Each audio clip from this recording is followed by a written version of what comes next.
All right. Good evening.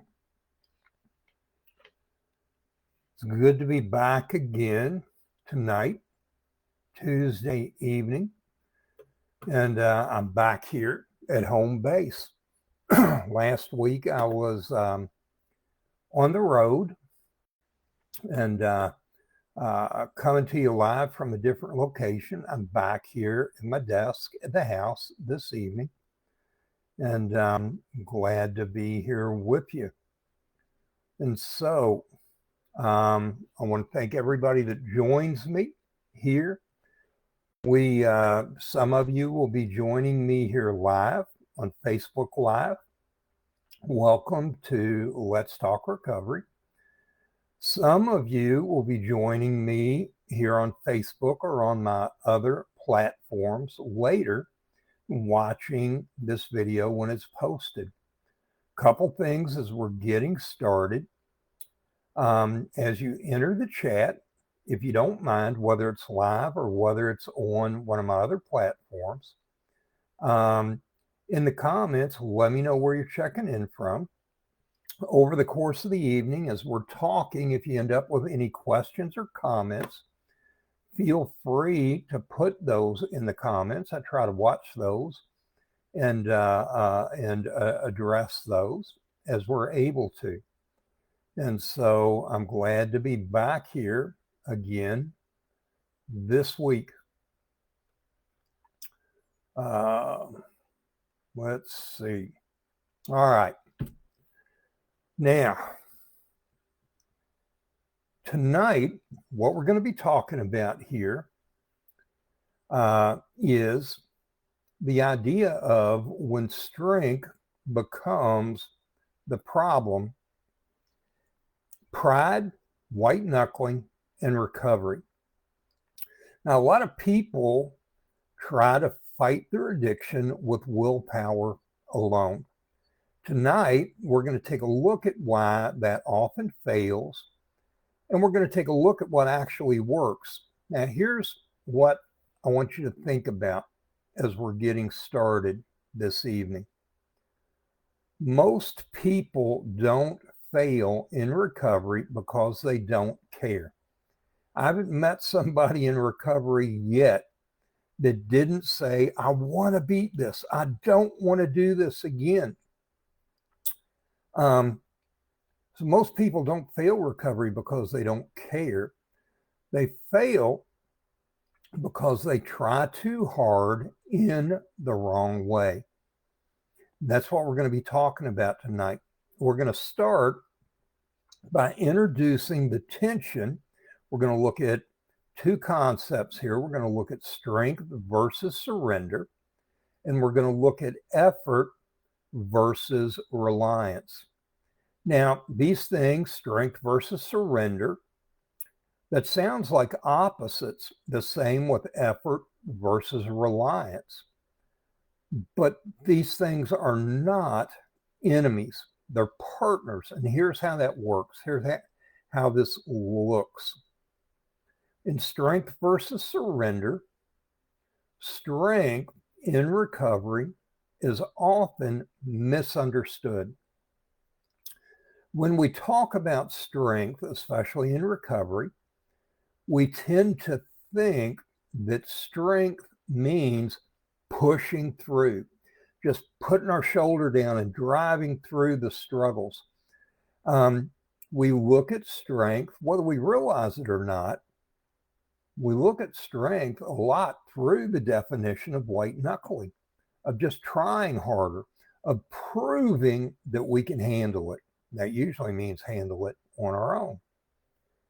But real strength often looks like surrender. Now, here's what I want you to catch.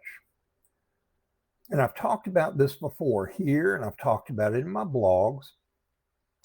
If you don't receive my blogs, you need to go to my website, rw-coaching.com. My blogs do get posted on my social media feeds, but you can subscribe to that blog on my website, and you'll get that in your email every week. But we've talked there before about the idea that surrender is not weakness. Surrender is the willingness to stop fighting the wrong fight.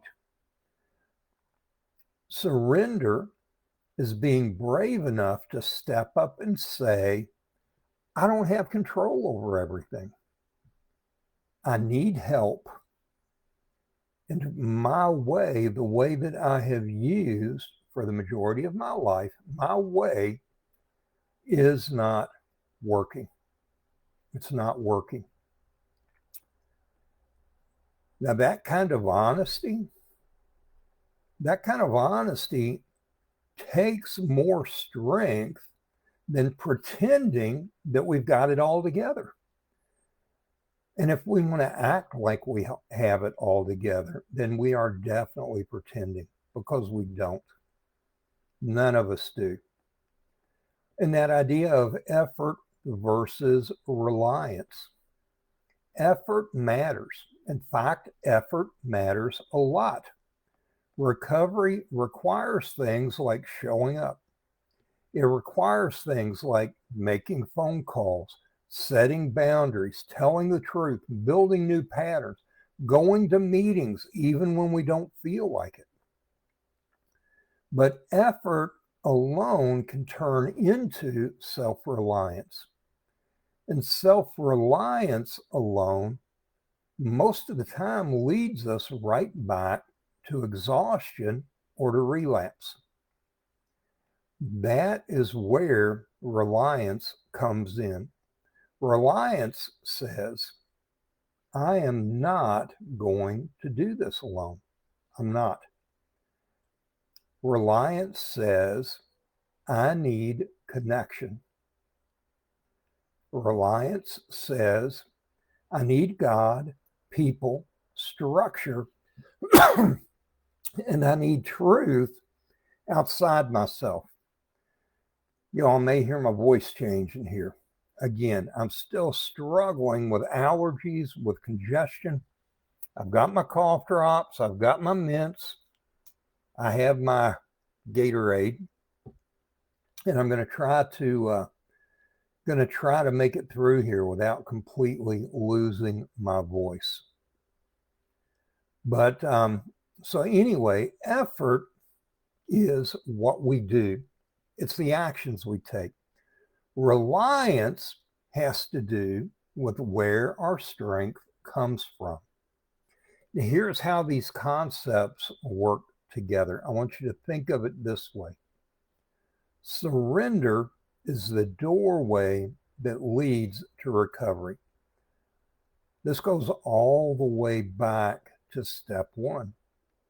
Reliance, where we find our strength, that's the foundation of our recovery. Effort is our daily walk. It's our daily activity. And strength is what grows over time.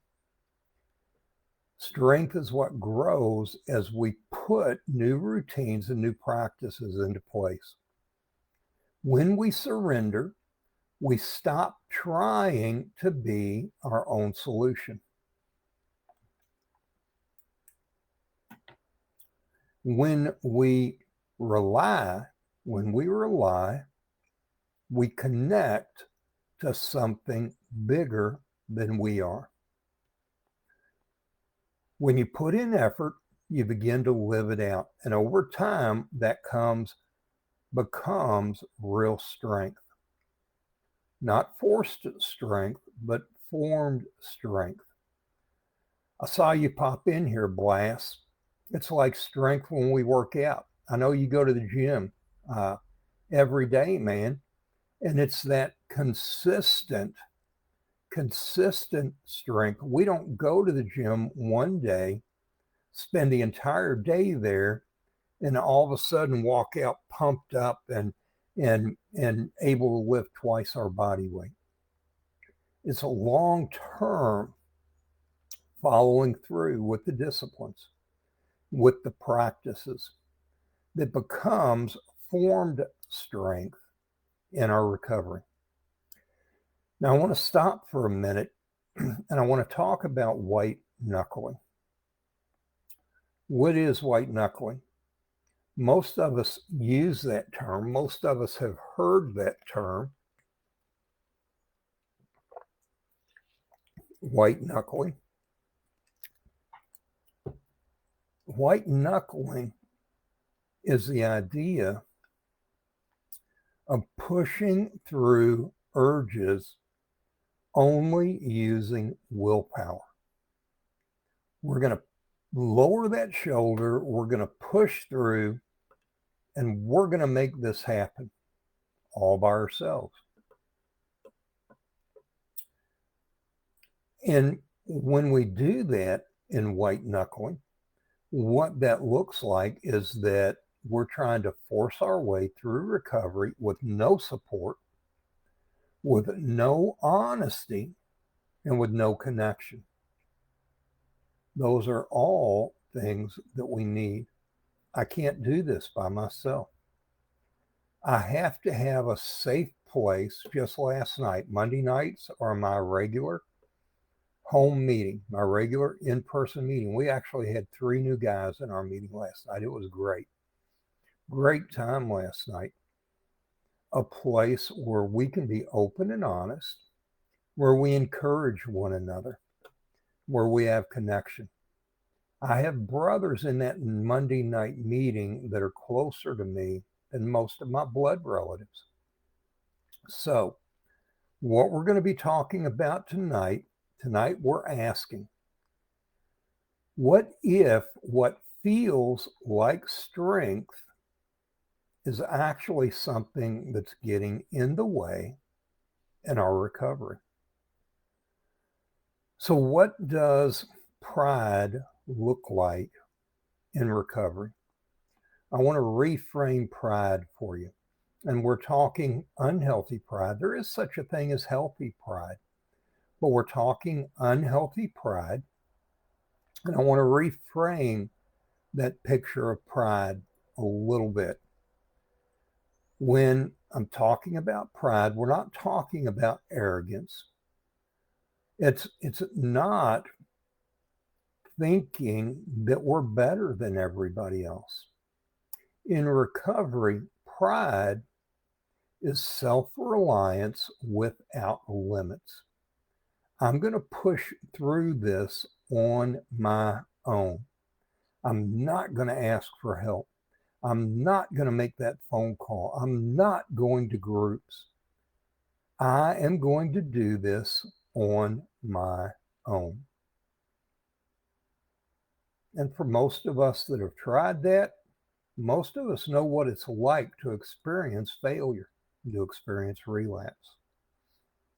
Common internal language that we use when we're operating in that unhealthy pride is we tell ourselves things like, I should be able to handle this. I ought to have this under control by now. I don't need to tell anybody that I'm struggling. If I do, I'm admitting weakness. Or we'll say things like, I'm going to do better this time. I'm going to do better next time. And then we don't change anything. So the key idea behind unhealthy pride in recovery is that unhealthy pride says, I can do this on my own. I can do it on my own. So here's a question for you. Feel free to stick an answer if you want in the comments. You don't have to, but here's my question for you. I want you to think about this, whether you answer it here or not. Where does unhealthy pride show up in your life and in your recovery? Or does it? Maybe it shows up in that we don't admit we're struggling until after we've already relapsed. We don't call somebody in advance. We wait until after we've fallen. It can show up in all kinds of ways. Now, I've mentioned there's healthy pride, there's unhealthy pride. Not all pride is the same. So before we go any further, I want to make that statement really clear. Not all pride is bad. Now, there's a kind of pride in recovery that says, I showed up today even though I didn't want to. Or I told the truth today when it would have been a heck of a lot easier for me to have lied and to keep the truth to myself. There are times when healthy pride says, I'm doing something different with my life. I'm willing to change and do things differently. Now, that's not arrogance. In fact, I would argue that that is dignity. That kind of pride, that healthy pride, is taking ownership of growth, taking ownership of the growth that we're experiencing. So let's kind of compare these two things: healthy pride, unhealthy pride. In healthy pride, we stay grounded in reality. We stay connected in growth. Grounded in reality, that means that when we see that something's not working, we admit it. We look for a different way to approach. It means we stay connected to growth. Healthy pride often includes gratitude. And it's open to welcoming others into our recovery journey. Now, unhealthy pride on the other side, which is what we're talking about tonight, unhealthy pride is rooted in self-reliance. I'm not asking for help. I've got this on my own. It resists help. It hides struggle. You know, here's the crazy thing about hiding struggle. We go out of our way to try to hide our struggle, but most of the time, everybody around us is aware of our struggle anyway. They see it.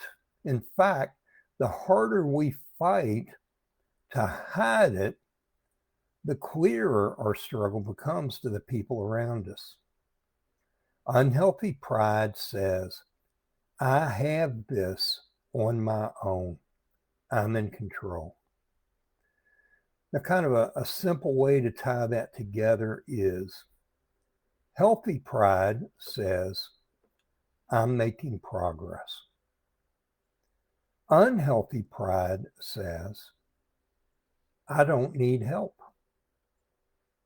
And I got news for you. All of us need help. All of us. And that doesn't really change as we get more and more time in recovery or as we get more and more time in sobriety. We still need help. So, moving back to our topic tonight. Tonight, we're not talking about the kind of pride that helps you stand up. We're talking about the kind that keeps you from reaching out. So white knuckling, what does white knuckling look like? Let's get a clear definition here. White knuckling looks like fighting urges alone. It looks like doubling down on our efforts. I'm just going to resist harder.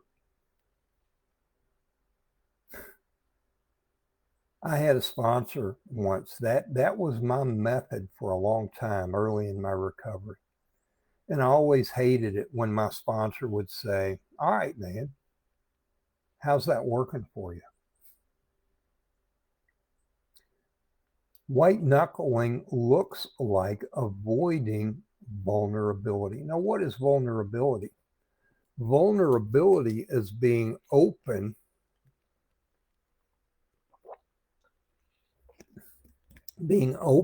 and real about our struggles, being willing to show weakness. White knuckling, fighting urges alone, doubling down on effort, and avoiding vulnerability. And here is why white knuckling feels like it's the right thing to do. White knuckling feels like discipline. I just need to push harder. I just need to try harder. That feels like self-discipline.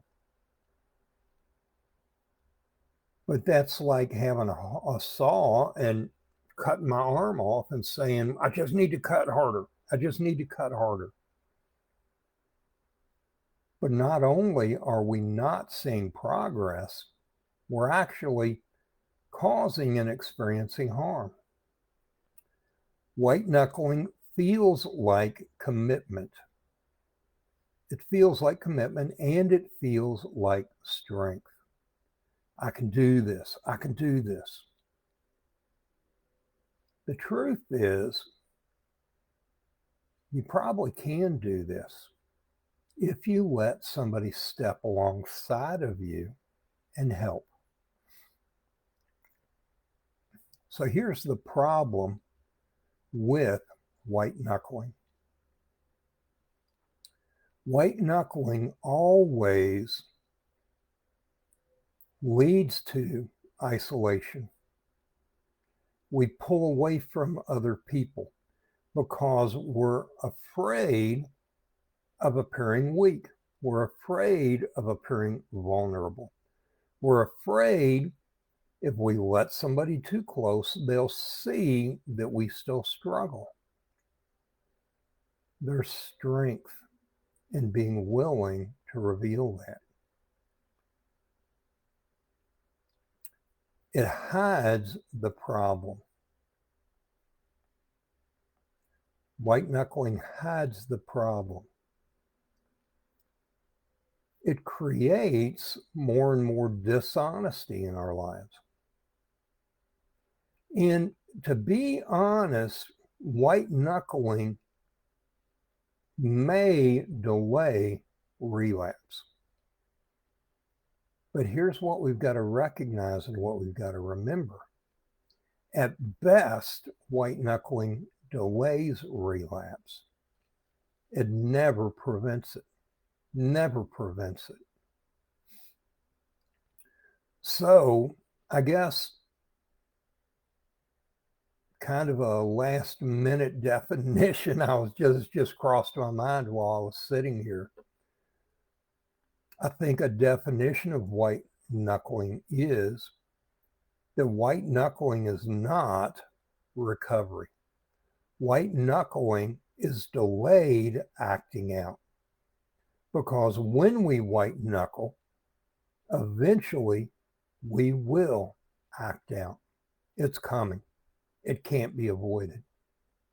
White knuckling doesn't bring sobriety. It does not result in recovery. It results in delayed acting out. So how does pride play into this? And where does pride hide in our recovery? I think there are some subtle forms of pride that have been present in my life over the years and my recovery in the past. Some of these, to be honest, may still rear their heads occasionally in my life. Subtle forms of pride would be things like choosing not to reach out because it's not that bad. What I'm doing isn't full-blown relapse. It's not that bad. Here's the problem. When we're always pushing the edge, sooner or later, we will cross that line. Another subtle form of pride is skipping routines because I'm doing better. For instance, I can't tell you how many people I've known over the years that come into groups or come into coaching. And I'll be upfront here. I don't believe somebody needs to be in coaching for the rest of their life. I don't believe somebody needs to be seeing a therapist every week for the rest of their lives. Now, I've been in recovery a long time now. I have a stretch of sobriety that is currently over a decade. And I will tell you this, I still have a therapist that occasionally, as needed, I talk with. I still have somebody that is a counselor that I connect with from time to time because I need to talk something through. But I'm not meeting with them every week. If I needed to, I would, and it's available. A little side note there. I just don't believe that therapy, coaching is a lifetime commitment. Now, for me, I will say this, attending a group is a lifetime commitment because that group provides me with community, with a safe place where I can be open and honest on a regular basis, and I need that. And it provides a place for me to pass along what I've learned. You remember that statement, if you want to keep it, you got to give it away. That statement is true. So a subtle form of pride can be skipping routines because I'm doing better. I can't tell you how many people I've known that come to a group and they come for a few weeks and they're feeling a little better. They're experiencing a little community, and then they disappear. And 6 months later, they sometimes they come back to group. Sometimes they condemn the group because the group didn't fix them. But they gave up that routine before it had an opportunity to really produce growth in their lives. And routines aren't just groups. Routines for me are daily disciplines like prayer and meditation, like reading, like for me, those of you that know me know that walking is a regular routine that's a part of my recovery. It's good for me. It's been healthy for me in my recovery. I don't walk as much as I have in the past, but I do walk. Another subtle form of pride in our recovery is believing that insight equals change. Let me tell you something. When I first entered recovery, I thought that what I had was a knowledge problem. I thought if I could read the right book, if I could listen to the right podcast, I would hear the magic answer that would set me free in my struggle. What I had was not a problem with knowledge. What I had is a problem of trying to escape instead of press into and deal with uncomfortable feelings, with identifying needs that are present in my life. And subtle forms of pride can look like managing triggers alone.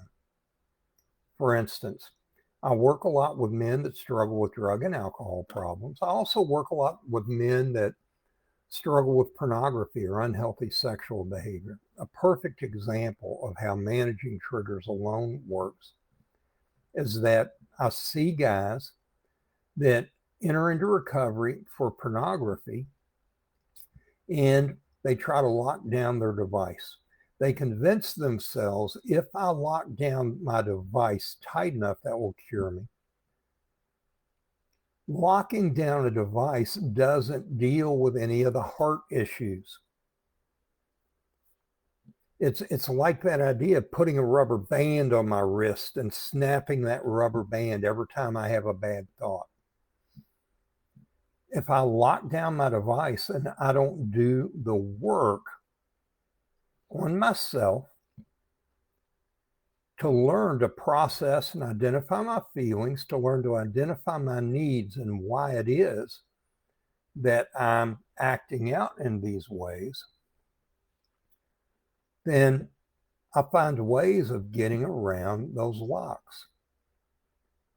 I know guys that lock down their devices and then go buy burner phones so that they can watch porn on those. I'm like, why did you bother locking down your device?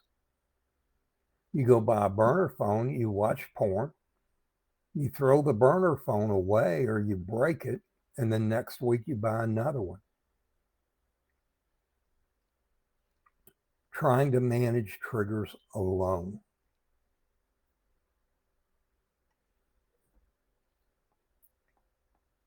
Now, something that we need to remember when we're thinking about pride is that pride rarely shows up loud. Pride shows up in our life as reasonable. It shows up as reasonable. You know, you've listened to all the right podcasts, you've read all the right books by people who have been really successful in recovery. You know the right information. You don't need to go to meetings anymore. You don't need to meet with your counselor. That sounds reasonable. I know the right things to do. The problem is, without that help, without that community, without that vulnerability, I don't have the strength to do the right things. Now, I want to go back to a phrase that I use all the time with clients. If you've ever listened to me here, you've met with me, you've heard this phrase. Behind every behavior is a feeling, and behind every feeling is a need. And it's that idea that the behavior may be our addiction. It may be drinking, it may be drugs, it may be gambling, it may be unhealthy sexual behavior. But that behavior is what's causing the immediate pain. It's what's causing the immediate problem in our marriage, in our job, in whatever way. That behavior is causing the immediate problem. And so we focus all of our efforts on the behavior. We focus all of it on the behavior. But behind that behavior is a feeling. That feeling may be insecurity, it may be sadness, it may be grief, it may be anger, it may be shame. But behind that behavior is a feeling. And we are using that behavior to treat that feeling because we don't know what to do with that feeling. So instead of pressing into that feeling, processing it, finding out why it's there, we turn to the behavior as a type of medication. Behind that feeling is a need. And many times that need has been present, many times since childhood.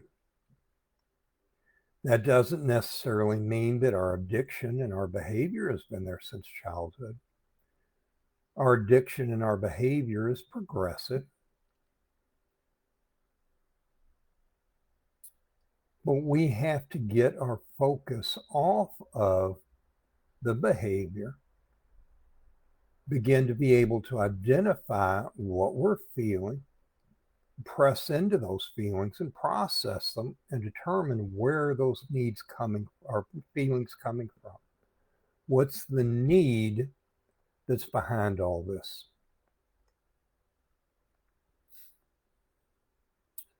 Many times, what's behind the idea of white knuckling, it's not just pride. Many times behind white knuckling is fear. Fear is behind a lot of things in our life. Fear is a lot bigger motivator for most people than any of us want to admit. Very few of us want to step up and say, I'm a fearful person. But behind white knuckling, fear is maybe the most common feeling. Fear manifests in ways like a fear of being seen, a fear of failure, a fear of being a burden to others. It's fear. And so white knuckling isn't just a strategy or an approach to our struggle. White knuckling becomes a protection for us from our fears. Now, what are the needs? Again, back to my formula. Behind every behavior is a feeling. Behind every feeling is a need. So let's say that we are able to identify that our behavior, our addiction, we're able to recognize that. We're able to admit that that's a problem. Let's say that we identify a part of what's behind that behavior is fear. That's the feeling that's present. So what might be the needs that are behind that fear? Because those needs are really the core of our struggle. Finding a healthy way to meet that need. Many times, for those of us in addiction, just a few of the common needs that are present in our lives are needs like connection. Most of you are probably familiar with that phrase that's become popular over the past number of years in recovery, that the opposite of addiction is not sobriety. The opposite of addiction is healthy community. That speaks to the idea of connection. Most of us in our society have learned to live in isolation. And that's most often driven by fear of exposure, fear of vulnerability. The need that may be present in our lives, one of them may be that need for connection. Have you ever thought to yourself, I can't get too close to anybody because if anybody really knew what I was like, if anybody really knew what was going on in my head, nobody would want anything to do with me. Have you ever thought that before? I'd be willing to bet that you have. That need is connection. And that feeling of fear is keeping us from that. For some of us, that need is support. I need help. Maybe what you've been taught since childhood is asking for help is weakness. You need to be able to do this on your own. Many of us have grown up in families where that's been presented to us, sometimes subtly, sometimes just right out there openly. You need to be a man and step up and take care of this yourself. Many times we need help in knowing how to do that. That need may be a need for support, a need for help. Perhaps a need that's present in your life is safety. Now, what would that look like? Maybe you grew up in a home where you received a lot of ridicule and a lot of condemnation. You heard things like, man, you're just never going to succeed. You're always going to be a failure. Why can't you be as smart as your brother or your sister? That's an unsafe environment. Maybe you grew up in a home with an alcoholic parent or a parent that was verbally abusive. Maybe you grew up in a home where things were financially unstable. There was always that fear that the utilities were going to be cut off.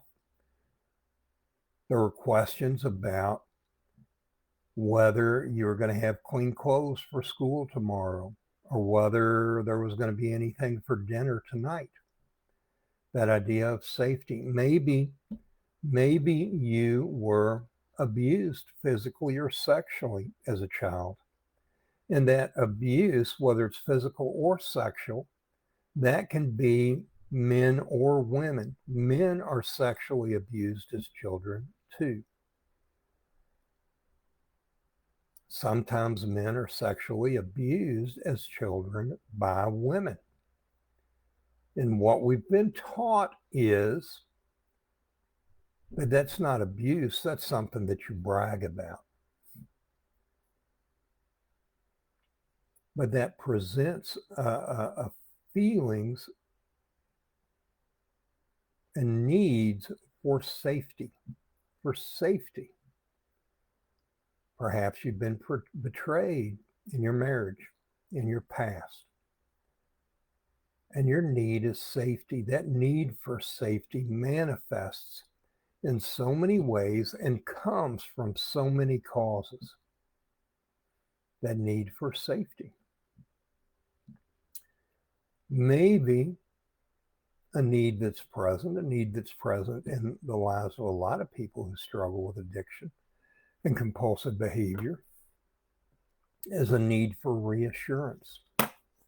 We just need encouragement. We need somebody to step up and say, I believe in you. You can do this. Let me help. And that need is for reassurance, for comfort. So again, that idea goes back to the behavior is what's causing the immediate pain, the broken relationships, the loss of a job. But when we focus on that behavior, we become consumed by it. We have to work backwards. What am I feeling? I'm feeling afraid. I'm feeling ashamed. I'm feeling lonely and disconnected. Why am I feeling that? What's the need that's present in the background? And what is a safe, healthy way to meet that need? So here's a question for you. What are you actually needing in your life when you're trying to handle recovery alone? And handling recovery alone can mean I don't ask for help. I don't go to groups. It can mean I never admit that there's a struggle until after I've failed. What if, when you first began to struggle, you spoke up and shared that with somebody and you asked for help before you fell off the cliff? That may make a difference. What are you actually needing? What's the need that's behind everything, when you make that decision, I'm going to try to handle this on my own. So where do we head with this? We're looking at the problem. We're looking at the struggle. What's the better path here for us? I want to encourage us to move from attempting to control the situation to connection. We need, in order to do that, we need to shift the question. We need to shift the question from, how do I beat this? How do I beat this is looking for an answer to how do I never struggle again? What if we step away from that question, how do I beat this? And we step into the question, what do I need right now in this moment? One day at a time, remember? And for some of us, one day at a time is too big. We look at 1 hour at a time, or we look at 1 minute at a time. What do I need right now in the present? What needs are present in my life? So what are some core recovery practices that may help us to meet some of those needs? Some core recovery practices are things like honest check-ins. And I want to talk about 2 parts to that. Honest check-ins. First of all, we need to be checking in with ourselves. We need to be honest with ourselves.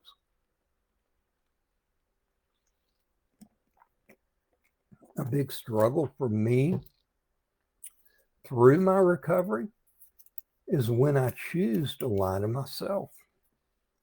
I tell myself I'm not really struggling. Everything's okay.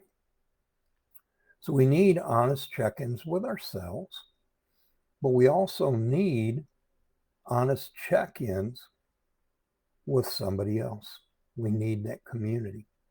So a core recovery practice is honest check-ins. If you don't have a check-in process, I'd encourage you to ask yourself 4 questions. What am I feeling? What am I thinking? What am I doing? And what am I thinking of doing? We begin with feelings. What's going on in my heart? What am I thinking, doing, thinking of doing? Those questions help us to identify patterns in our life. And I'll throw this out there. If you're listening to this live or you're listening to it later here on Facebook, on YouTube, somewhere else, I have a paper that I'd be glad to email to you. It's a check-in procedure where I'll walk you through how to do a healthy check-in. And I'd be glad to send that to you. All you need to do is reach out to me. You can contact me through my website, rw-coaching.com, or you can email me at rwcoaching2@gmail.com and just say, I need that check-in sheet. And I'd be glad to send that to you. Happy to send that to you. Honest check-ins. Another core recovery practice is reaching out before the crisis. This is a real struggle for most people, reaching out before the crisis. We want to believe right up until the moment we fall off that cliff, we want to believe that we can do this on our own. But reaching out before the crisis, calling somebody, shooting a text, a Marco Polo, telling somebody, hey, I woke up this morning and man, I'm still okay. I don't feel that right now I'm in danger of acting out. I don't feel like I'm in danger of relapse, but I know that I'm feeling anxious today. I've got some things coming up that have me concerned and worried. Somebody reached out to me recently and told me, man, I have an appointment to meet with my mom to talk about some difficult things. What he did is he reached out a day or two before that to let me know about it. I was able to reach back out, follow up with him, check in on him, see to it, encourage him to keep up his regular routine, to be in a healthy place as he entered into that conversation, and to help him walk through and process things after that conversation took place. We reach out before the crisis. If we have relapsed, we need to reach out. But the best time to reach out is before we've given in. A third core recovery practice is daily structure and routines. That may be daily prayer, daily meditation, daily reading. For me, it's daily walks is a part of that. I have a daily reading plan. I don't get caught up and beat myself up if I miss a day. But when I miss a day, I buckle down and commit to doing it tomorrow. And I share with people, hey, man, I'm struggling with my routine. Can you check up with me tomorrow? Can you just check in, ask me, how's your routine been today? Share that with somebody. And that ties into my fourth core recovery practice, and that is letting somebody see you. We are designed psychologically with a need for connection, a need for connection. We need to be interacting with people more than just somebody saying, hey, man, how are you doing? Oh, I'm good. Most of the time, we're just lying. We're just saying just enough that's needed to pass on by. We need connection.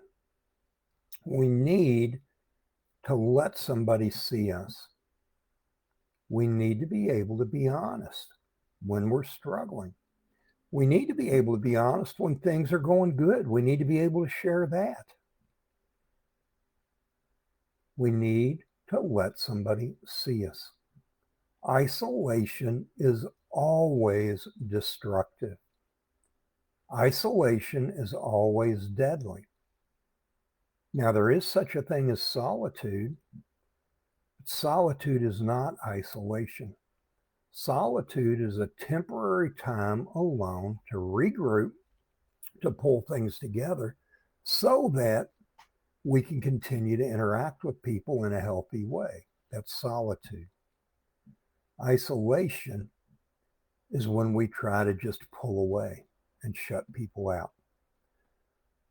So 4 core recovery practices: honest check-ins, reaching out before the crisis, daily structure and routines, and letting somebody see you.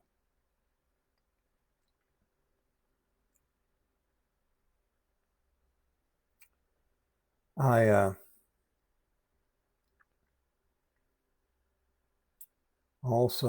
want to hold on a minute. I want to speak to something else for a minute. I want to talk about a spiritual integration. You know, I've shared here before, I'm a Christian. I'm open about that. I'm public with that. You may not be. And if you aren't, that's okay. That's all right. I'm not going to think less of you. I'm not going to beat you up because of that. But for me, a spiritual integration is an important part of my recovery. An important part of my recovery. I'm trying to do two things here at once, and I'm not good at that. That's always a mistake for me, but I'm about to get it, I think.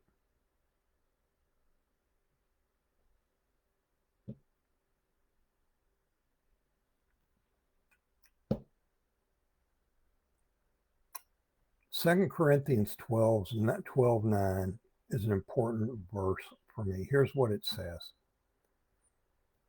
But he said to me, and it's speaking of Jesus, but he said to me, my grace is sufficient for you, for my power is perfected in weakness.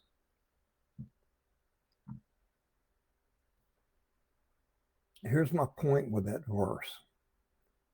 Recovery isn't about proving strength. Recovery is about living in a healthy headspace where we're processing feelings, we're determining and recognizing needs, we're meeting those needs in a healthy way. Recovery is not about proving strength. Recovery is about allowing dependence. If you're into the 12 steps, the 12 steps say that we came to believe in a power greater than ourselves that could restore us, to sanity.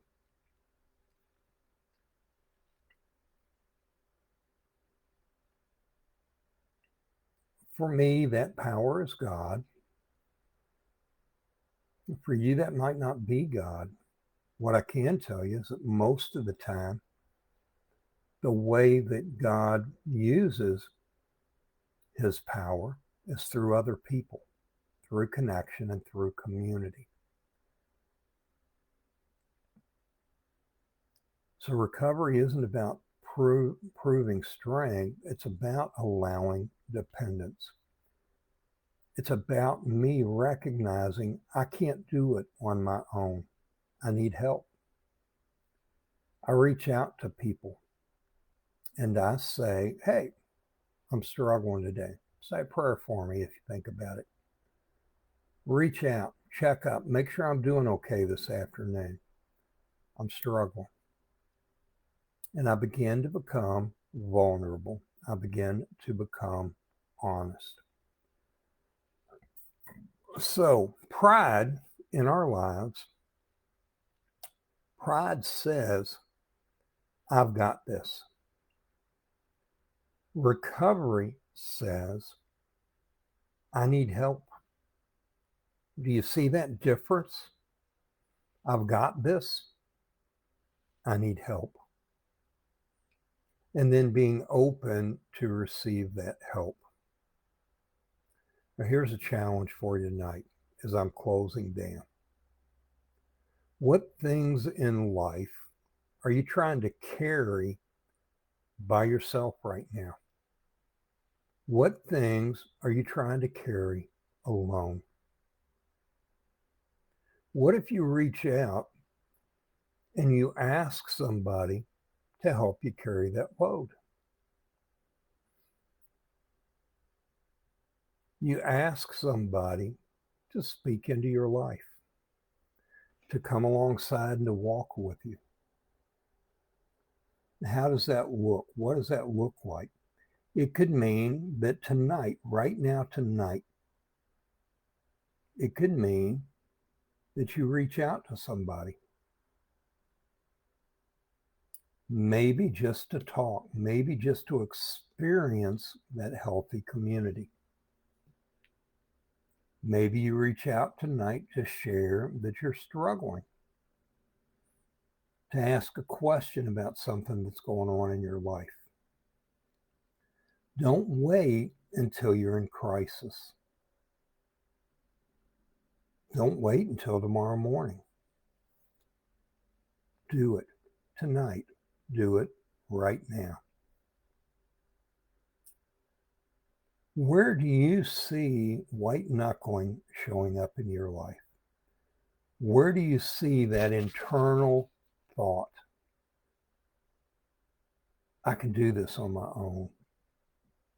I should do this on my own. I shouldn't need help. Where do you see that showing up in your life? And I'm going to challenge you, any place where you, in your mind, hear those statements. I can do this by myself. I shouldn't need help. That's an area where you're at risk. That's an area where you're in danger. That's an area where you're struggling with pride and where you're attempting to white knuckle. What would it look like for you to let somebody in to that struggle this week? What would it look like for you to pick up a phone and make a call? What would it look like for you to show up at a meeting?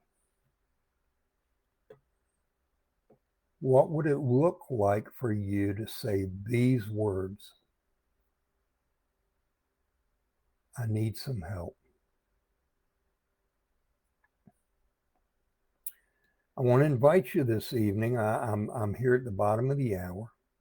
I want to invite you this evening, if you're not doing so yet, to follow me here where you're watching this. If you know somebody that this might speak to, they might need to hear what I'm talking about this evening, then feel free to share this video. It'll be up here on Facebook for 30 days. It'll be on YouTube later tonight, and it'll be up there, gee whiz, who knows, maybe forever. And if you have questions or you need help walking this out, I'm going to invite you to email me at rwcoaching2@gmail.com. And don't forget, I've offered you something tonight. That check-in process, that worksheet that will help you begin to practice a healthy check-in. All you have to do is email me and ask for it, and I'll be happy to send it to you. rwcoaching2@gmail.com. All right, you guys have a great evening. I will be back here next Tuesday, 8 p.m. Eastern Standard Time for Let's Talk Recovery. Thanks for being with me tonight.